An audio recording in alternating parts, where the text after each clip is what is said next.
আমি এখন যে বাসায় রয়েছে ওনার নাম নুরুল হক। এই মেঘনার তীরবর্তী সরকারি গুচ্ছগ্রামে উনি এক সময় বসবাস করতেন এবং জংশন বাজারে বাজার ঝাড়ুদার হিসেবে তিনি যে তার পেশা ছিল।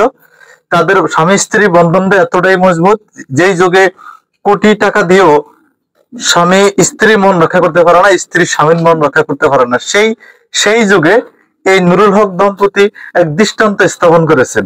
এদের যত অভাব অনটন হয়েছে, ওরা এই স্বামী স্ত্রী ছেড়ে যায়নি, স্ত্রী স্বামীর ছেড়ে যায়নি। এই দুজনের আসল ধরে এই শেষ বয়স পর্যন্ত কাটাতে চান।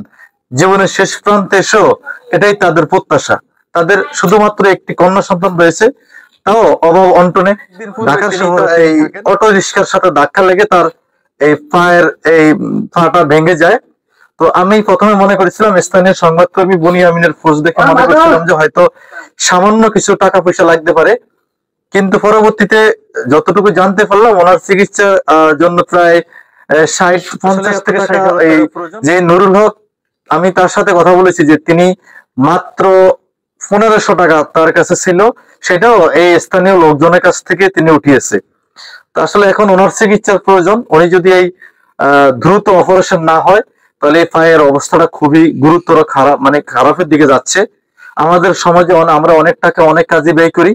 আমি আশা করি এই ভিডিওটি যারা দেখবেন এই অসহায় নুরুল হকের পাশে দাঁড়াবেন। ইতিমধ্যে আমাদের সৌদি আরব প্রবাসী, সৌদি আরব এর উত্তর দিগন্তের কৃতি সন্তান আলহাজ আবুল কাসেম ভাই আমাদের স্থানীয় সংবাদকর্মী বুনিয়ামিনের ভিডিও দেখে তিনি আমার সাথে যোগাযোগ করেছেন। তিনি ওনাকে আমরা ওনার পাশে দাঁড়াবো। তবে যেহেতু 50 থেকে 60,000 টাকার প্রয়োজন, এখনো অনেক টাকার বাকি প্রয়োজন রয়েছে। আশা করি আপনাদের সামর্থ্য অনুযায়ী আমরা ওনার মেয়ের একটি বিকাশ এবং নগদ নাম্বার দিয়ে রাখবো, আপনারা তাকে সহযোগিতা করবেন। এইটা ভাঙছি বলে দিচ্ছি। দুইটা গাড়ি গেছে, অনেক দুঃখে দুইটা গাড়ি গেছে। কিভাবে গেছে দুইটা গাড়ি? দুইটা গাড়ি গেছে, একটা গেছে পরে আর আগে গেছে একটার ফল পায়ের উপর দিয়ে গেছে। ডাক্তার কি বলছে?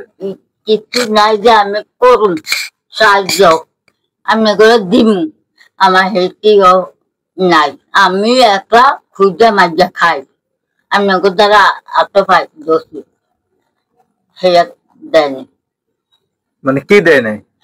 অবসর করি।